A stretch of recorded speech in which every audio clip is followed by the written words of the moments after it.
Do because you yeah, do you think when it comes to like the lighting aspect, because like I was saying to you before the podcast, that lighting was like the main thing that I saw when Pat sent me your website to go look at. yeah, yeah, So just everyone who's tuning in, by the way, make sure to check the website out because, by gosh, is it filled with great information. Because it was this, he made an incredible. Well, there's so many of them. Lighting videos, especially when it comes to like look development. hmm Like when it comes to like obviously you were saying there about like the painting and the lighting, etc. yeah. Like obviously, do you think there's a lot of artists out there who are still like way behind in terms of the lighting understanding and like their ability? Like, do you think they need to start really kind of researching into it more rather than just focusing obviously like the physical aspect? Yeah. Well, I guess when it comes to digital lighting, the trouble is that I see is, and I've heard people say stuff when they're working is you'll hear PBR and you'll hear physically based shading and physically based lighting and so on. And Mm-hmm. so they think if they go into an application and they throw in a HDRI and they hit render, that's how it looks in the real world. Um, and so my big issue with lighting is, again, people think the computer's doing all the work for them and that's how the real world works, when in reality, most of the time we are not walking around with a 360 bubble of a HDRI Yeah. surround us. That is not how the real world Yeah. works. Exactly. And when I've done HDRI training, like how to shoot a HDRI, and then we take it into Maya or wherever, I say, look, we've captured this HDRI, but it's just reference. It kind of gives us an idea of where the sun is or where the key light is if you're doing an interior shot of some kind. Yeah. But it's not how light works, and that's I find that because people are in that kind of narrow world of the computer did this and therefore it must be right. Mm-hmm. I find that quite sad. I'm So dude, I'm so glad you brought up because it's like it just made feel everything like bad now click. saying that. I Oh found. no, you've this is like the first time this has ever been brought up on the podcast because it's like, do you know when like for example, I love like Marmoset tool bag. However, it's just like when you have like when people rely so much on plugins, then you're just like you're relying rather than actually learning. Yeah, And it's like literally just what you said there, but it's just like for example, when I was doing V-Ray for the first time, like I yeah. was going through what's the website called that has all those free HDRIs for free? It's like something. HDRI Haven. Yeah, that's the one. Yeah, yeah, Perfect. By the way, everyone who's tuning in, highly recommend. I'll put the link in the description as always because that's another go to. It's just like instantly when you were talking about HDR, I was a culprit of this so much mm, because I would just be like, oh, it looks pretty, it looks yeah, great, but that's the thing. It's just like we rely so much on plugins or like free textures or free yeah. alphas, but we don't actually know if it's like reality. Well, I think it's again HDRI Haven. I love that website, and I'm probably on it all once or twice a week, easy. Yeah, Yes. definitely. And I think it's great that they give that sort of content out. It's more people don't know what to. Well, I would say it's maybe two things is they think it's plug and play, Hmm. which is I think is a mistake. And number two is they don't know what to do with that data. They don't understand why it's been captured and how it should be used. And I think that's the thing I've seen quite a bit is you can capture all this data, but people don't know what to do with it. Hmm. For example, I absolutely love capturing polarized, unpolarized photography Oh, right, okay. Wait, because it what do you just mean by that? so polarized, unpolarized photography is if you get the correct lighting setup where you're controlling all the lights. If you're doing a prop shoot, for example, Okay. um, what you can do is if you polarize the lights and you polarize the lens, or you have a cross polarizing filter on the lens, you can basically remove all the reflection. So you're just seeing Ah, right. the essentially the diffuse light, let's call it. And I'm probably saying the wrong scientific names for this stuff, Okay, but you it's can okay. We'll roll with yeah, it. yeah. But you can basically remove the reflection, so you see just the color information, which is fantastic for texturing because you now have what an asset looks like just color, and then Hmm. what it looks like with reflection, and Wow. then you can do some simple maths to remove the reflection from the color, so you can extract your specular component, your reflection. Actually, I shouldn't say reflection. If there's any sort of science people, they're probably going mental going crazy right now because everything's reflection. Yeah. So ambush in the comments. so don't take this as a technical description of anything. But again, it allows you to pull reference that allows you to see how something looks as flat color, and then how it looks with its specular component, which is amazing because it's just great, reference. And then you can take that information and then you can use it in 3D to kind of create your textures and your maps and your shaders based on a bit more reality and less guesswork. So with HDRIs and with lighting, what I tend to find is, people just take it for what it is and think that's how the light works and that's how we should use it, without actually doing a bit more experimenting with it. And actually not even experimenting, it's taking a step back and looking at the data and saying, okay, I have this data, which is just reference essentially. Now, how can I make it work more physically, more accurately? And then once you do that, then it's, then you're just rebuilding reality essentially, which is what I tend to kind of, how I tend to approach things, which is as much as possible, just look out the window or go outside, figure out how it's been broken down, and then just rebuild that in the computer, and then let the computer do the work. Then you're sorted. Which is rendering, not. So yeah, if I'm doing an interior lighting environment, HDRIs again for that, especially if it's on a bubble, just won't light like the real world. Instead, you have a 3D volume, essentially the room or the interior, whatever that is, and your lights will be coming off the ceiling and they'll be coming off the maybe a window outside, but that's in 3D space. It's not in this kind of infinite bubble of light. Because there's so much stuff going on.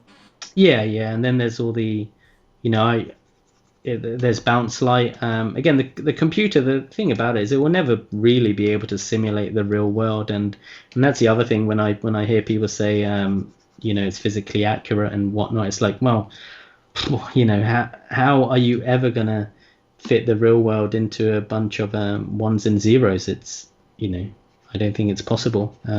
So you have to artistically add to that render to make it look correct. You have to that's the job. And the job isn't get a HDRI that they've captured on set, throw it in, hit render, I'm a lighter.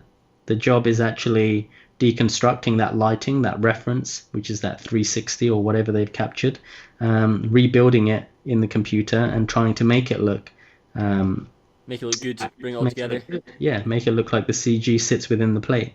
Because that's the thing as well. Because that's when it comes to obviously the courses that you do.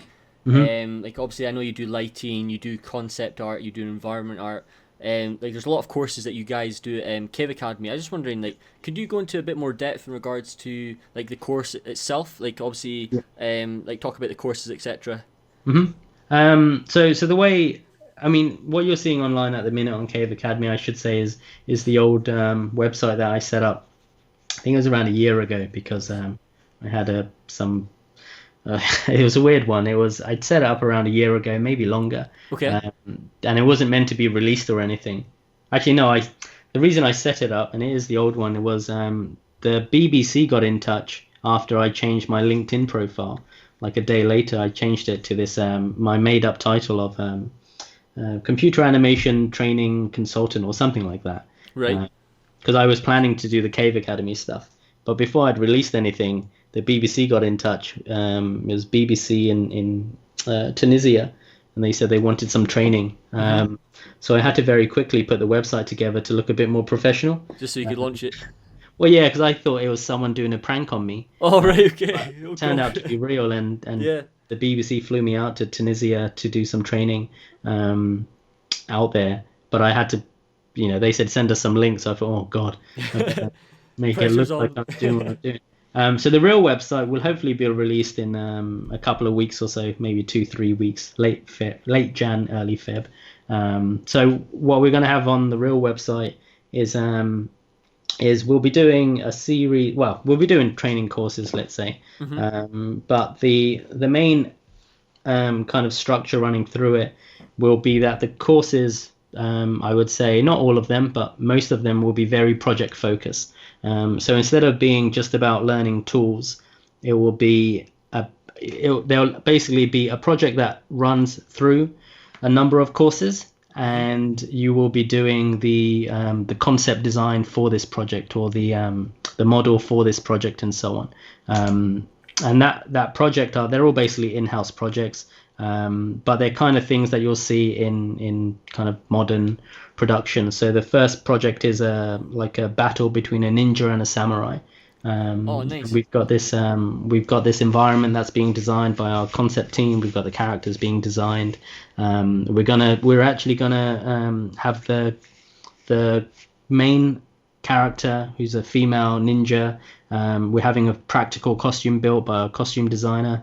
That's going to be scanned at clear angle. They're going to do the face shapes as well. So we're creating a very rich data set for the course. So it isn't just a random modeling course or a random texture course.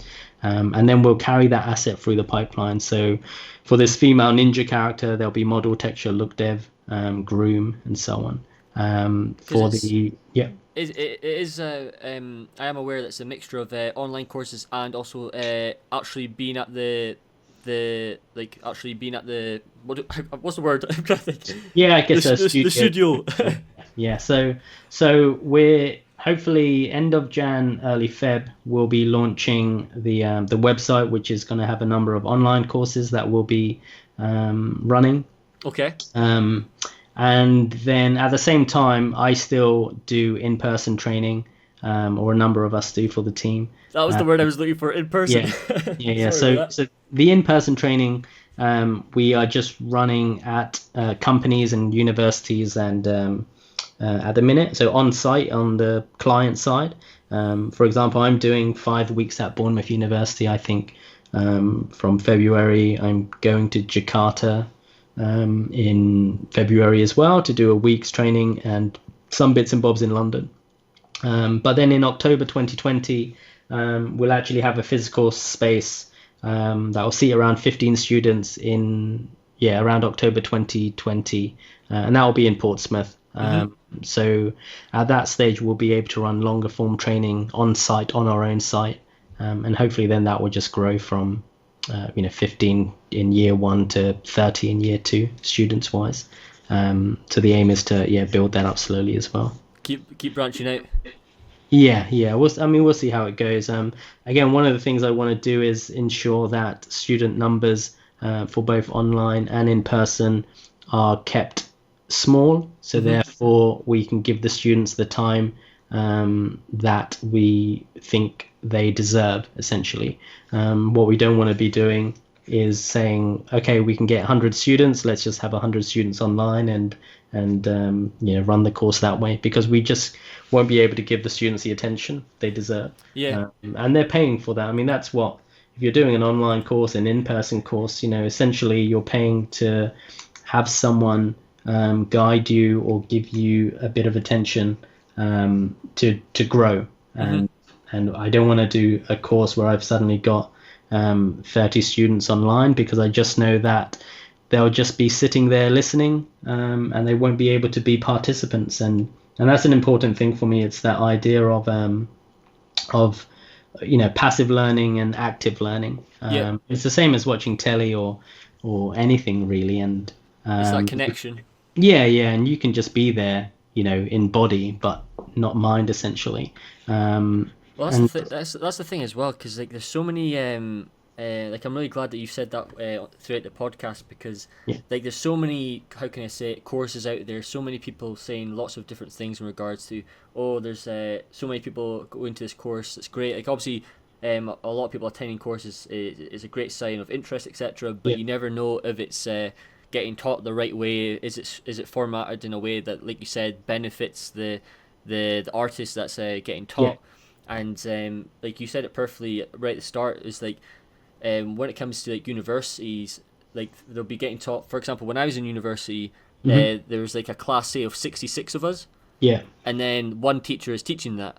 Yeah. And like it's just mental, because Yeah. it's like not only is it mental for the fact that teachers are kind of having to get so much workload, like they have to do so much, so Yeah. basically they have like no like kind of like, this is the thing, like I think a lot of students have to kind of appreciate more. Yeah. Like I understand that obviously, like if you're applying to a course, make sure that you do your research first. But if you've applied to a course and you've, how can I say it, you're wondering why you're maybe not getting as much feedback Yeah. from the lecturers, really try and analyze the situation, like be kind of obviously like critical, but like for example, one of my lecturers, like I said, 66 people, he had to go around each individual one within a certain time frame each week, and it's like he's not going to get around everyone, if you know what I mean, within the time frame. Yeah. Yeah. And like that's the beauty, like you're saying about your course, and same as well when I was talking to Josh as well on the podcast, having that kind of one-to-one feedback goes such a long way. Yeah. Yeah. Yeah. Like when it comes to like for example teaching and stuff, is there anything that you kind of how can I say it, like obviously you're saying like obviously the one-on-one feedback, like that's perfect, is for like people who maybe want to get into teaching, or there's teachers out there, is there any advice you would give them to kind of how to maybe like teach better? Yeah, another good question actually. So teaching, so I guess with teaching, it's for me it's all about communication. Mm-hmm. So communication, and also being able to, I think with teaching you have to be able to understand something. So it's a bit weird because I don't like to think I'm a clever person, but I'm going to say you have to understand something extremely well, so well that you can explain it in 5 different ways. If you're not clever, dude, then I'm in trouble. No. Well, again, I'm like, I know like nothing in comparison to you, man.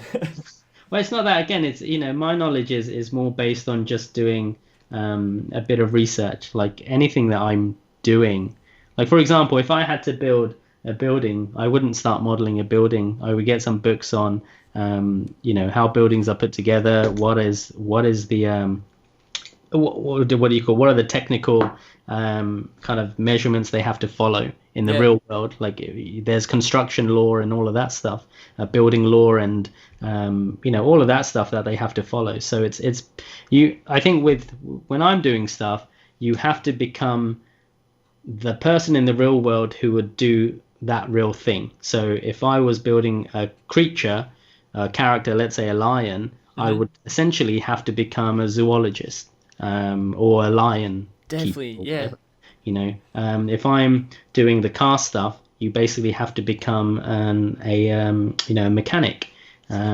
So I essentially, when I'm ever doing anything, I just put myself in the shoes of that person doing the real world equivalent. For example, UVing, when I teach UVing, I basically say it's taxidermy, because what you're doing is you're cutting up your 3D model, but you need to put your cut lines, your UV seams in places that can be hidden, which is what a taxidermist does. When they stuff an animal, they have to cut it up in such a way that you can't see the seams. So I guess if you want to teach or become a teacher, and again, I randomly just rant on about stuff, so I don't consider myself a teacher. I just waffle on. But I would say communication skills are the biggest thing you can work on. You have to be able to read your audience. You have to be able to change your lesson plan on the fly to kind of match their what they require. For example, I've done sessions, and halfway through, the people that have attended may want something different, and what I've found is what I don't want to do is just say, I'm sorry, you're going to have to just sit through what I'm planning to run through, because that's what I've prepared. So I over prepare so I can cater or change the course so it kind of suits their wants and needs. Because that's what you're there to do. You're there to essentially serve the students, and they have a series of things that they want to learn about. But the only way you find that out is communication again. You have to ask questions, you have to be flexible, you have to make sure that it makes sense to them. I have run sessions where everyone's just nodded their head, and it felt like everything went fine, and then you find out afterwards that a lot of them didn't understand certain things. So You, I think you have to just build a bit of a relationship with the students, and like you say, with 66 students, you can't do that. And I've taught classes of 60. it's mental. It's just Yeah, crazy. yeah, Because and you've you just just oh, and you go. no, I was just gonna say you just don't know what they're taking in. So you just become almost like a robot where you go through your stuff, you hope they understand it, but Hmm. and then you just walk out, and again, I don't enjoy that. I don't enjoy that kind of walking away not knowing if it made sense or not, because I can't then grow as a trainer and change my course. And I change my course all the time, or courses. Let's say I adapt them because you get that feedback. Someone asks a question, you go, okay, next time I need to answer this question in the course. Hmm. So it's a great way of having that open dialogue with students just allows you to grow again as a trainer, I think. So but Totally. yeah, 60 students, oh man, it's extremely difficult to be able to do that. It's just well, that's the thing. It's like it's that engagement, and when you said obviously there about making sure that it clicks for the student, Yeah, because for example, I understand that there's a lot of people who's tuning in right now. Maybe how can I say it? Maybe you're nervous to admit to certain things. Maybe you're a bit shy to yeah. being like, for example, not knowing anything. Like Hmm. when I was I always say this, and I bring it up a lot because I just want to make sure that people always like realize it's okay. So I've always been incredibly slow at learning things. Like I'm one of the Yeah, most slowest people in my head. Like I've always been slow at learning things, but I don't let that affect my learning. Like I always been like you said, right? If I don't know something, ask questions. One thing I always like to say as well is like, for example, if you are nervous, then go. I understand that obviously lecturers like to say, right, this is open to questions. Do you guys have any questions? yeah. Some people get a wee bit nervous with that, so then just stay behind. Like just wait behind. Yes, Like yeah, yeah, yeah. it's not like it's not like your lecturers, like you said there perfectly. And it's one thing that we always appreciate is when like lecturers give that extra time, Yeah. because and even if there's like say there's a queue of 5 people waiting to ask a lecturer because they don't ask in front of the whole class, then just Yeah. wait. Like there's just nothing wrong with that. Yes, yeah, yeah, it's a good point. It's yeah, you don't have to ask there and then. You can send an email, you can there's a number of ways you could ask, but yeah, just wait till the end. And to be honest, a lot of questions I get asked, to be honest, I don't actually know the answers. I have to say to the students, I'll try and find out for you, but Yeah, I don't know. but that's Um, the honesty thing. That's the best thing. yeah. Yeah, Because yeah. I mean, I've, luckily, when I was teaching at DNeg, I had loads of people come in from other companies who were just extremely senior, and they would ask me all these questions. hmm. Every week, I'd get a new bunch of questions. They'd say, "Hey, we did this at MPC. How do you do this here? Or we did this at Weta. How do you do this here?" And I'd be like, "I don't know, Yeah. but let me find out and let me get back to you." And part of I would say the role of a teacher is not to know everything. It's just you're there just to help the students. You're there to help them figure things out. And if that means you have to go away yourself and do a bit of research, then do that. But Hmm. what you don't want to do is just walk away and say, I don't know. So you figure it out and get lost, buddy. Yeah, it's I've got my own problems. it's always the worst thing. Yeah. So yeah, and then that's fine. So it's yeah, I would say ask questions, and I would say to teachers or educators, don't think you need to know everything, because I did used to stress out running classes because, and I still do, to be honest with you, I still worry that the class in front of me is extremely clever, because I'm now doing sessions for professionals essentially, Okay. and they're a lot smarter than I am, but and they do ask questions that I don't know the answer of, and I'll just say honestly that I don't know. We can test it out. That's one of the things I do, is let's try and test it out now if we can, Yeah. and figure it out, or I'll come back to you.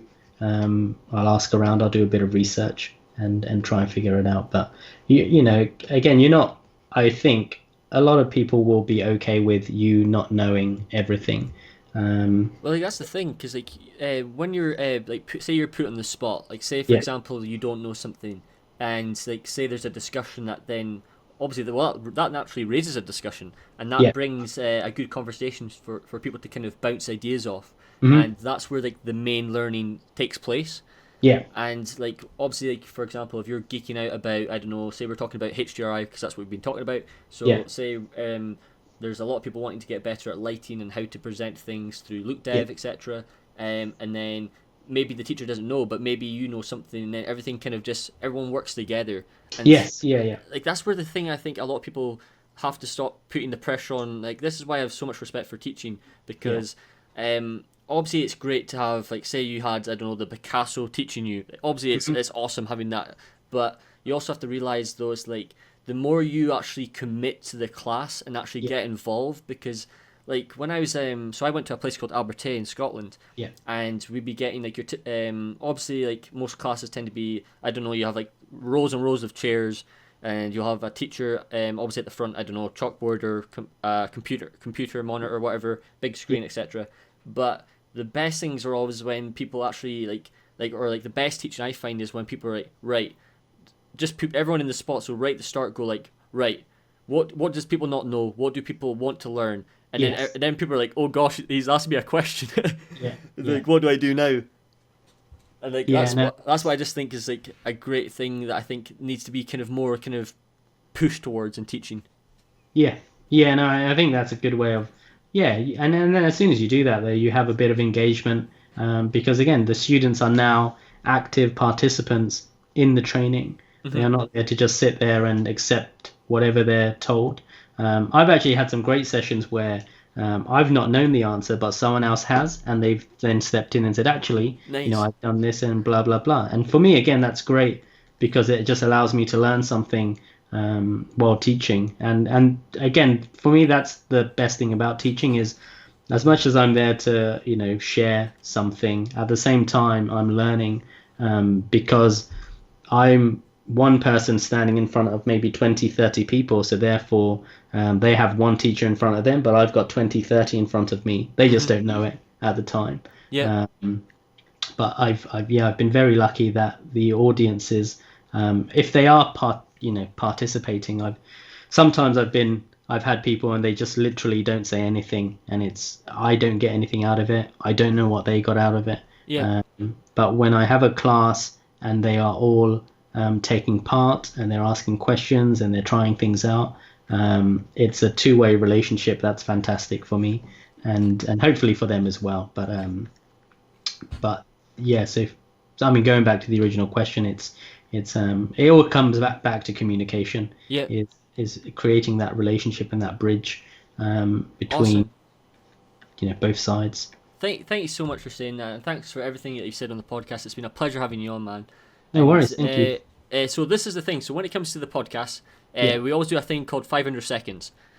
However, it's never actually 500 seconds. It's basically just a bunch of like random fun questions. Okay. So basically, it's literally, so the rules are, if you don't have an answer, you literally just say pass. Okay. So it's literally just a bunch of fun questions. It's such as like your favorite game, etc. You name it. Yeah. And but yeah, before we start that, once again, as always, folks, the Cave Academy. So check the links in description. So like I said, we've talked about lots of different things from education in regards to teaching styles. We've talked about lighting. We've talked about just going outside. There's so many different things that we've talked about today. All the timestamps, as always. This is my priority for 2020. I'll timestamps every podcast. So I've been consistent so far. We've got another like 50 weeks or whatever weeks, many podcasts to come. But check the links and let's just get into 500 seconds.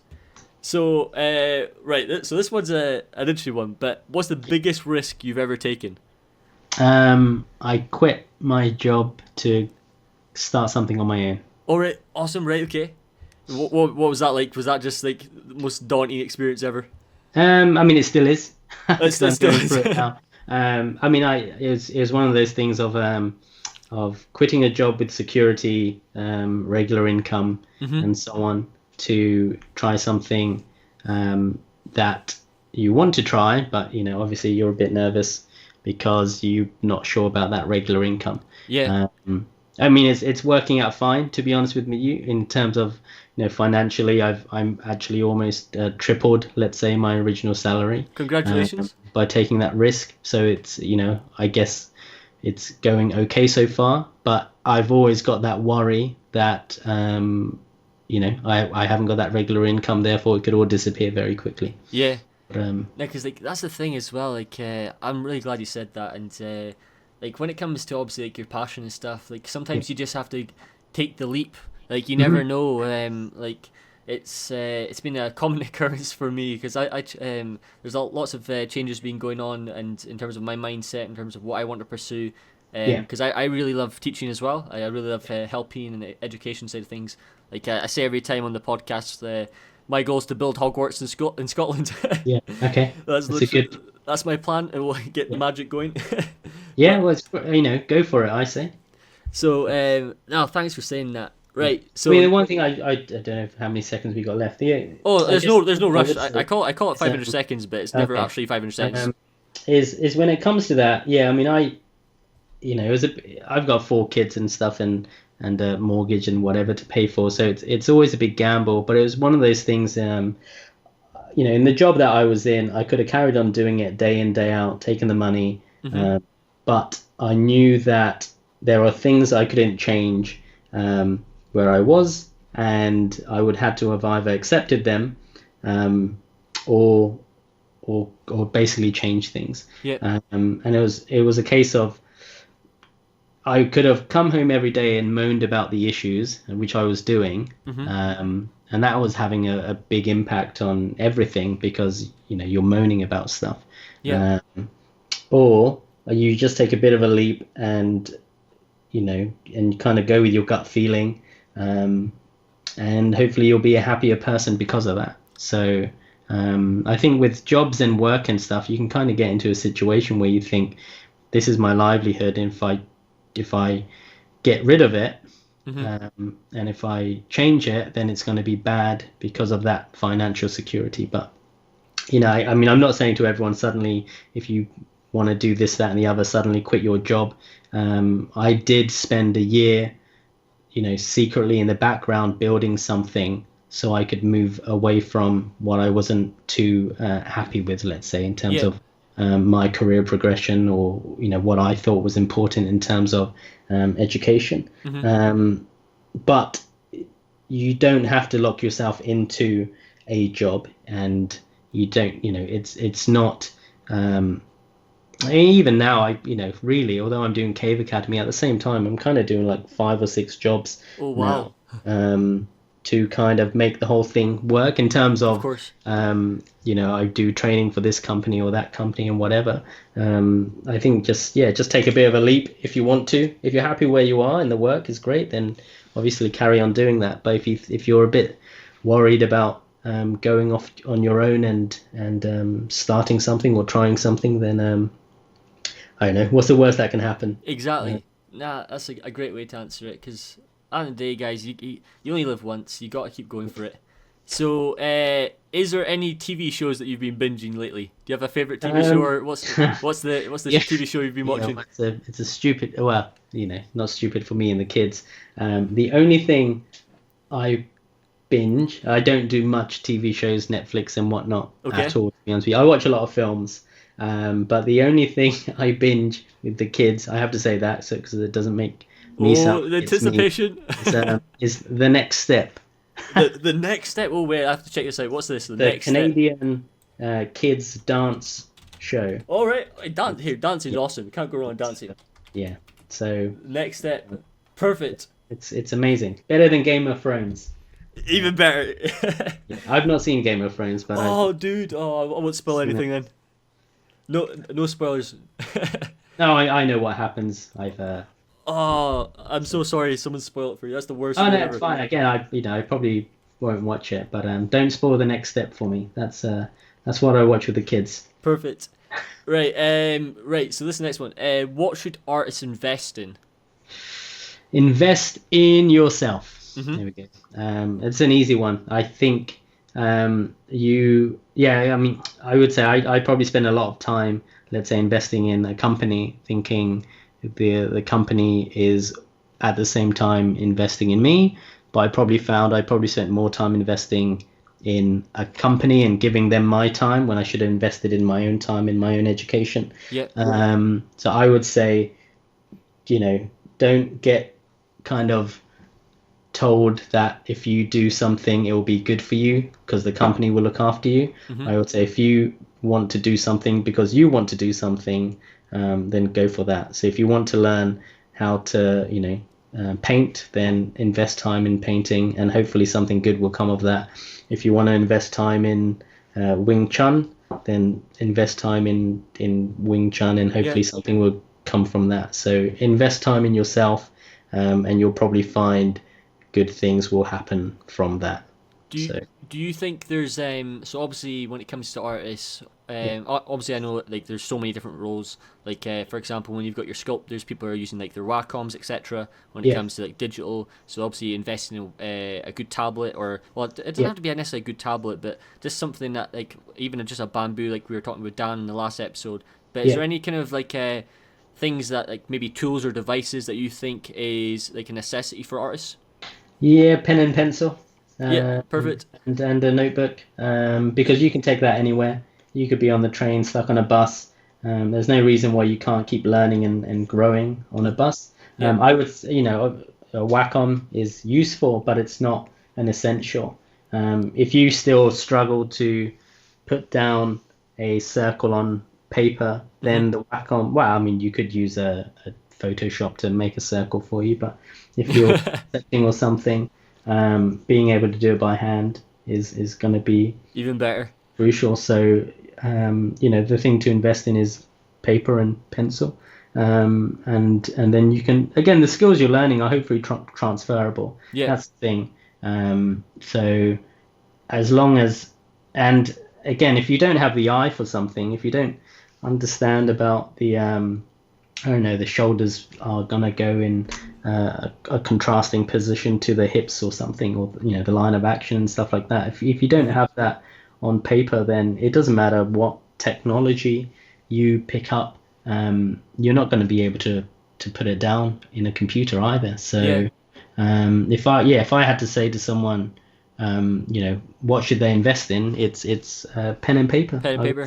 No, as bare minimum. I mean, if you are getting into technology and digital art, then obviously over time you will need to get a computer, get software and so on. But if it's the bare minimum, I would say pen and paper, or go with the traditional.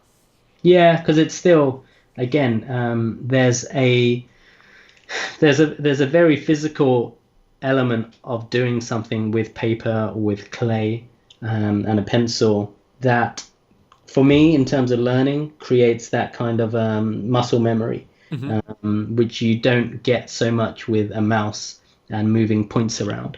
You don't, when you lay down, let's say the cheekbones on paper, and you shade that, and then you understand about up planes and down planes or side planes of a face. It's completely different to moving a vertex around in Maya. I mean, obviously sculpting in ZBrush, if you're using a Wacom and a Cintiq, maybe gives you a closer feeling to, reality, let's say. But actually doing it with your hands and laying it down, just for me, creates that muscle memory that you can then take in the computer. There's a learning that happens, I think, through the body that you just don't get with a mouse. Yep, completely agree. So and again, the minimum, pen and paper would do the trick. Perfect. I mean, saying that, I'm glad no one's ever picked up on it, but I used to sit in very important meetings and just doodle all the time, which is probably bad, but just sketching away. Yeah, and it was just, I can see, I always used to tell myself I need to stop sketching during meetings because it's rude, essentially. It seems like I'm not listening. But it was just that kind of habit of always trying, and I'd be sketching people in the room sometimes. Oh, okay, awesome. And to be honest, I love that. When I see someone sketching during a training session and they've done some doodles, I always go over and say, wow, that's amazing, looks great. So, shows they're thinking. yeah, it does. It shows, their brain is working, essentially. So awesome, great answer. Favorite movie? Oh yeah, good question. I might say The Matrix. Oh, good choice. That was one of those films at the time that I saw when I just thought, what the hell is this? This is amazing. I can do this. So yeah, maybe The Matrix. I enjoyed Gladiator. Another good one. Yeah, I mean, it's a tragic film, but in terms of filmmaking, Schindler's List is an amazing film. Yeah. Trying to think what else there is, but if I had to pick sort of one thing that made me want to get into CG, let's say, it was The Matrix, and it was actually the first X-Men film, because that was one of the first ones that I saw that I thought, oh, what the hell is this stuff? Yeah, what's going on here? Yeah.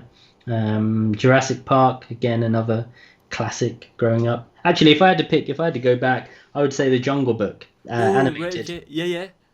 Only because the thing I remember about that is I rented that from the video store at the time, tape, and I never gave it back for around 2 weeks. And my parents got a big fine. Oh God, right, okay. It was so big that they could have bought it 2 or 3 times for me over. You just enjoyed it that much?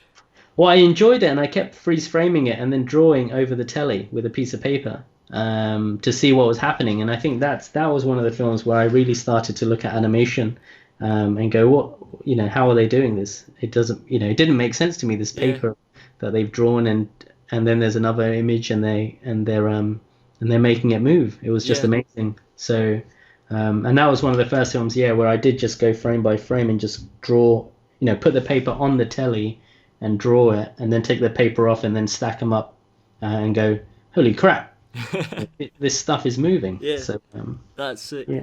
Because that was the thing. Because when you said the tapes, because I miss blockbusters.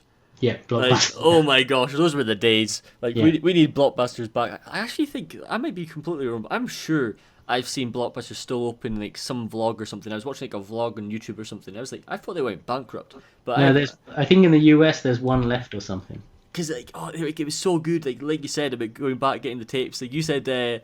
When you said Jurassic Park, that just resonated with me so well, because I got what was it, Jurassic World, not Jurassic World, Jurassic Park 3 on video for the first time, and I was petrified at the time when it came out. Yeah. But that just clicked with me back then. Okay. By the way, great film choices. I like so many of them. Favorite superhero? Oh, Hulk, easy. Hulk, perfect. Yeah, it's quite sad that he doesn't smash enough things up in the most recent ones. Yeah. Oh, dude, tell me. Oh, I could go in the whole conversation about that. Yeah. Right, this is a random one. Right, would you rather look like Jar Jar Binks or sound like Jar Jar Binks? Sound. Sound like Jar Jar Binks. Smart choice. Would you rather live without music or without TV? Oh yeah, that's a tough one. TV. Oh no, music. No, music. Without music. Well, that's a shame though, because. That's a tough one, because I guess for me visual art and music go so well together. So, but I'd rather have the imagery. So perfect. I'd go without sound. Yeah, because I was thinking about this one. I was like, this is a brutal question, but I was wondering what you'd say. Right, if you could move to another country and explore its culture, where would it be and why? Oh yeah, another good question.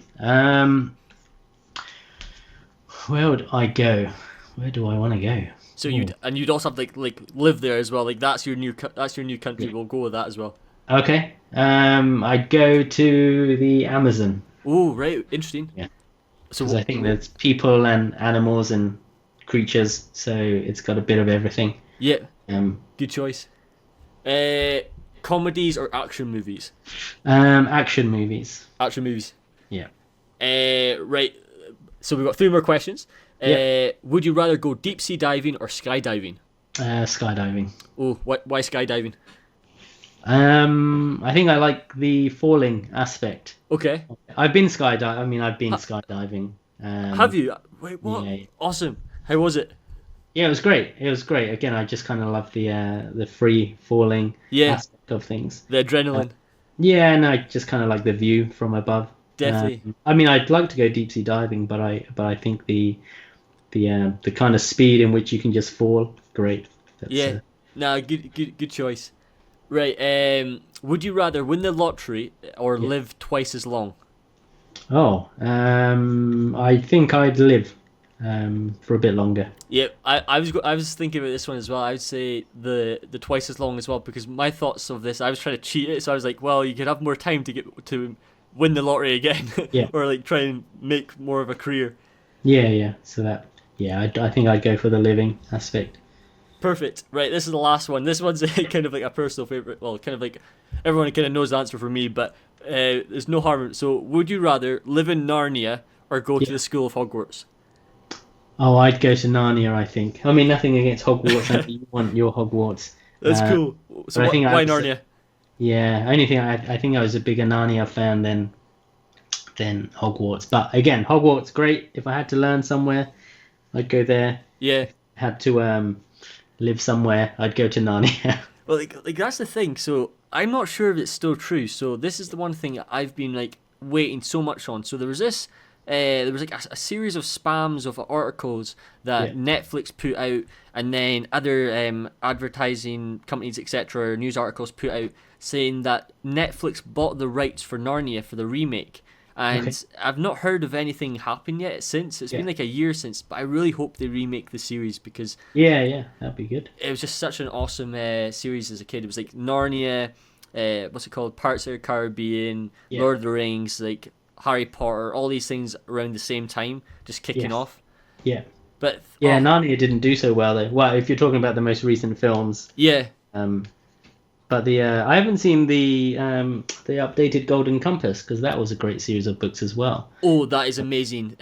What's it called? The His Dark Materials. Yes, yeah. Highly recommend it. It Okay. is, trust me, no joke. So like, I was trying to decide what do I wanted to watch. Was like The Witcher, Yeah. The Mandalorian, or the His Dark Materials.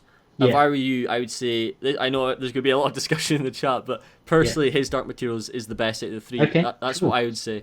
But Yeah. oh, dude, thank you so much for coming on Okay. the podcast. No, It's thank been you for having me. it's It's been been a great pleasure chat. having you on. Yeah, likewise. It's been great to talk to you. And as always, once again, check the links in the description below. If you guys are tuning in on YouTube, don't forget to subscribe. Make sure to subscribe and smash the like button as always. And we will see you guys in the next podcast. Bye for now.